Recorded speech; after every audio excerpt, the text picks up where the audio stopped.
जय माता दी दोस्तों। वर्ल्ड बेस्ट मैजिक में आपका हार्दिक स्वागत है। कैसे हैं आप सब? ये बताने के लिए कमेंट बॉक्स में जय माता दी जरूर लिखें। दोस्तों, मकर संक्रांति का पर्व हिंदू धर्म में विशेष महत्व रखता है, जो सूर्य के मकर राशि में प्रवेश करने पर मनाया जाता है। इसीलिए इसे मकर संक्रांति के नाम से जाना जाता है।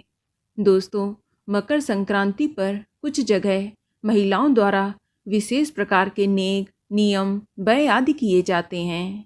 महिलाएं परिवार के कुशल मंगल की कामना में इस दिन से किसी नियम का संकल्प लेकर उसे शुरू करके पूरा करती हैं। इसके अलावा कुछ परिवारों में नेक आदि के रिवाज का भी प्रचलन होता है। मकर संक्रांति का दिन दान या भेंट आदि देने के लिए सर्वोत्तम माना गया है। दोस्तों, जिन लड़कियों की इसी साल शादी होती है, उस लड़की से जो भी नियम कराया जाता है, दूसरे साल उस लड़की से उद्यापन कराकर उसके मायके से ससुराल में विशेष बायना भी भेजा जाता है।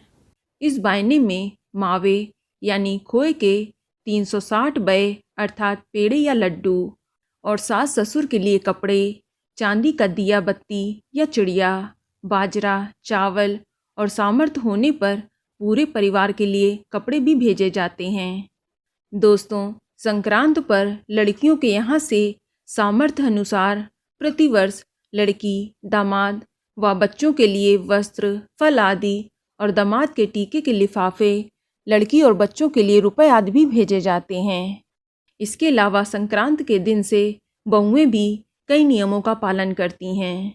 तो आज हम आपको इस वीडियो में संक्रांत के कुछ नेक और नियमों के बारे में बताने जा रही हूँ। लेकिन उससे पहले अगर आपने हमारे चैनल वर्ल्ड बेस्ट मैजिक को सब्सक्राइब नहीं किया है तो जल्दी से सब्सक्राइब करके बेल आइकन दबा दें। साथ ही इस वीडियो को लाइक करें और ज़्यादा से ज़्यादा शेयर करें। तो आइए शुरू करते हैं। दोस्तों, संक्रांत के नियमों में एक नियम है सासू जी को सीढ़ी चढ़ाना। मकर संक्रांति के दिन बहुएं अपनी सास को सीढ़ी चढ़ाती हैं। पहली सीढ़ी पर गिन्नी या जो भी आपकी श्रद्धा हो उतने रुपए रख दें। इसके बाद प्रत्येक सीढ़ी पर श्रद्धा के अनुसार रुपए रखती जाएं और सासू जी उन रुपयों को उठाती हुई सीढ़ी चढ़ती जाती हैं।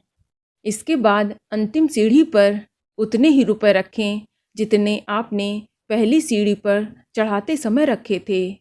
इसके बाद सासू जी को नीचे उतारें।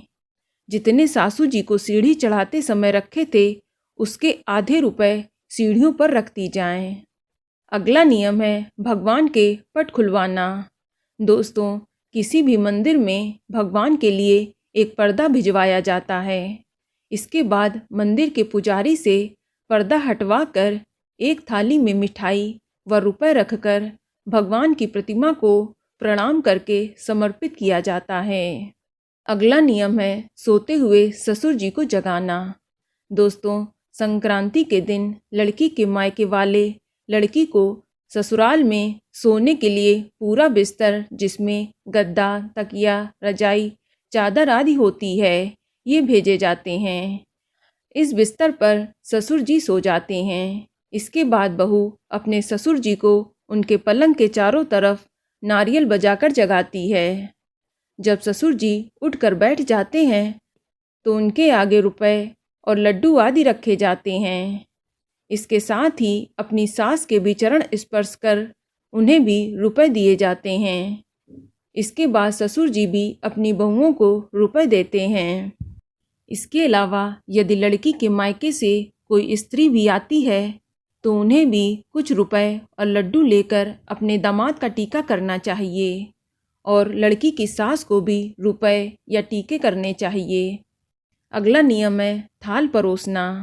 इसमें ताऊ ससुर, चाचा ससुर, मामा ससुर, दादा ससुर और ससुर जी या जेठ जी में से किसी के भी आगे या सभी के आगे एक थाली में मिठाई परोसकर रखी जाती है और फिर इसके बाद सभी लोग बहुओं को रुपए देते हैं।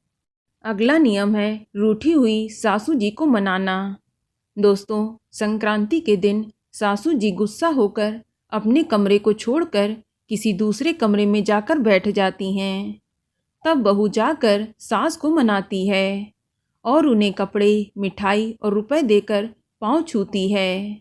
सासू जी से वापस अपने कमरे में चलने के लिए कहती है और कहती है, रूठो मत सासू जी, खाओ मिठाई का घास, मैं सेवा करूं तुम्हारी, तुम राखो हमारी लाज। तब सासू जी वापस अपने कमरे में आकर बहू को आशीर्वाद देती हैं। अगला नियम है सासू जी को कपड़े पहनाना। दोस्तों, मकर संक्रांति के दिन बहुएं अपनी सासू जी को कपड़े देती हैं और उनके पैर छूकर उनका आशीर्वाद लेती हैं। अगला नियम है जेठ जिठानी के लिए भेंट देना। दोस्तों, एक थाली में मिठाई और रुपए रखकर जेठ जी के आगे रखे जाते हैं। जेठानी के लिए घेवर और रुपए देकर उनके पैर छुए जाते हैं। जेठानी भी बहू को रुपए आदि देती हैं। अगला नियम है गुड़ की भेली। इसमें बहू ससुर जी को गुड़ की भेली देती है और कहती है, लीजिए पापा गुड़ की भेली, दिखाओ अपनी थैली। अगला नियम है मेवा मटरी। इसमें बहू सास को फल, मेवा, मटरी आदि देकर कहती है, लीजिए मम्मी मटरी, दिखाओ अपनी गठरी। अगला नियम है पति को छुआरे देना। इसमें पत्नी अपने पति को छुआरे देती है और कहती है, लो सैया जी छुआरे, सदा रहो हमारे। अगला नियम है देवर को बादाम देना। भाभी चलनी में अपने देवर को बादाम रखकर देती है और कहती है, लो देवर जी बादाम, बनना हमारे गुलाम। अगला नियम है ननद को बतासे देना। इसमें भाभी ननद को कपड़े और बतासे देती है और कहती है, लो ननदिया बतासे, दिखाओ अपने तमासे। अगला नियम है पति को पान खिलाना। इसमें पत्नी पति को पान खिलाकर कहती है, लो सैया जी पान, रखो सदा हमारा मान। अगला नियम है चिड़िया मुट्ठी। इसमें 12 महीने तक एक मुट्ठी चावल चिड़ियों को रोज देने का नियम लिया जाता है। रोज देना संभव ना हो तो 31 मुट्ठी चावलों को महीने में आने वाली संक्रांति को चिड़ियों को दे दें। 12 महीने पूरे होने पर मकर संक्रांति पर उजुमन करके एक चांदी की चिड़िया, चावल और रुपए पर हाथ फेर कर अपनी सासू जी को पाँव छूकर देते हैं। अगला नियम है कोठी मुट्ठी। इसमें एक बड़े बर्तन में चावल लेते हैं, उसमें से रोजाना चावलों की मुट्ठी थाली में भर लेते हैं और थाली के चावलों को रोजाना या 31 थाली चावलों को हर महीने की संक्रांति के दिन ब्राह्मणों को देते हैं और फिर मकर संक्रांति के दिन विधि पूर्वक उजुमन किया जाता है। उजुमन में बड़े बर्तन में चावल और रुपए रखकर हाथ फेरकर सासू जी को पाँव छूकर दिए जाते हैं। अगला नियम है देवर को घेवर और देवरानी को चूड़ी पहनाना। इसमें घेवर पर रुपए रखकर देवर को दिए जाते हैं और देवरानी को साड़ी और चूड़ी दी जाती है। अगला नियम है आवल चावल खूटी चीर। इसमें चावल बनाकर नंदों को भोजन कराया जाता है। नंदों को कपड़े, चूड़ी आदि दी जाती है। आले में 1.25 सेर चावल रखे जाते हैं। तब भाभी कहती है, आवल चावल खूटी चीर, दिखाओ बाई जी थारो बीर। तब नंद भाभी द्वारा दिए गए वस्त्र, चूड़ी आदि खूटी पर टांग कर भाई भाभी को दिखाती है। फिर उन्हें ले लेती है, चावल भी ले लेती है और कहती है, ले लिए चावल, ओढ़ लिया चीर, ये देखो भाभी मेरा बीर। भाभी बड़ी नंद को पैर छूकर रुपए देती है। अगला नियम है नंदोई का झोला भरना। नंदोई के घर जाकर गीत गाते हैं। नंदोई को 5 कपड़े, शर्ट, पैंट, बनियान, रुमाल, तौलिया आदि दिया जाता है और तिलक लगाकर नारियल और रुपए भी दिए जाते हैं। बड़ी नंद के पैर छूकर उन्हें भी रुपए दिए जाते हैं। अगला नियम है छीके भोजन। इसमें एक छीके पर मिठाई, मेवा और रुपए रखे जाते हैं। उस छीके से जेठ या ससुर सामान लेते हैं और बहू को आशीर्वाद और रुपए देते हैं। अगला नियम है जेब भरना। इसमें जेठ की लड़की या कुंवारी ननद, देवर या भांजी की जेब में मेवे और रुपए भरे जाते हैं और उन्हें भी कपड़े दिए जाते हैं। अगला नियम है पति के पैर धोना। इसमें एक चांदी के बर्तन में पति के पैर धोए जाते हैं, फिर उन्हें मोजे पहनाए जाते हैं और उनके पैर छूकर रुपए दिए जाते हैं। अगला नियम है घाट पात। इसमें सींचने का नियम मकर संक्रांति से लिया जाता है। यदि रोज सींचना हो तो रोज सींचा जाए, अन्यथा महीने में जो संक्रांति आती है उस दिन 31 जगह पूरे 1 माह का सींच कर पूरा कर लिया जाता है। अपने घर के आगे थोड़ा सा गोबर रखकर उस पर जल के छींटे देकर तथा रोली की 7 बिंदी लगाकर चावल चढ़ाए जाते हैं।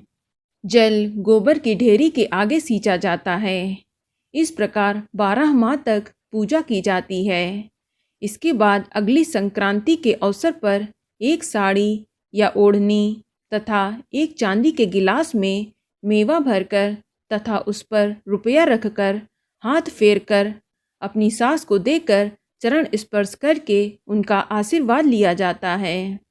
अगला नियम है सौसेरी।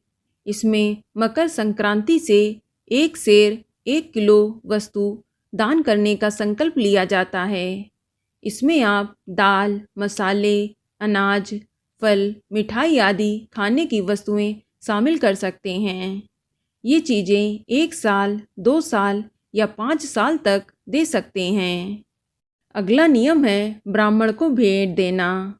इसमें 14 जगह देने के लिए भेंट तैयार किया जाता है, जिसमें पुरुष, महिला और उनके बच्चों के लिए कपड़े, तुलसी की माला, भगवत गीता आदि रखी जाती है और 14 ब्राह्मणों को दिया जाता है। उन्हें दक्षिणा देकर उनके पैर छूकर आशीर्वाद लिया जाता है।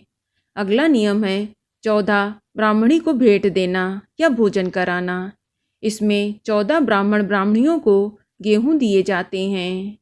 14 ब्राह्मणी को सुहाग की पिटारी दी जाती है और भोजन कराकर दक्षिणा देकर विदा किया जाता है।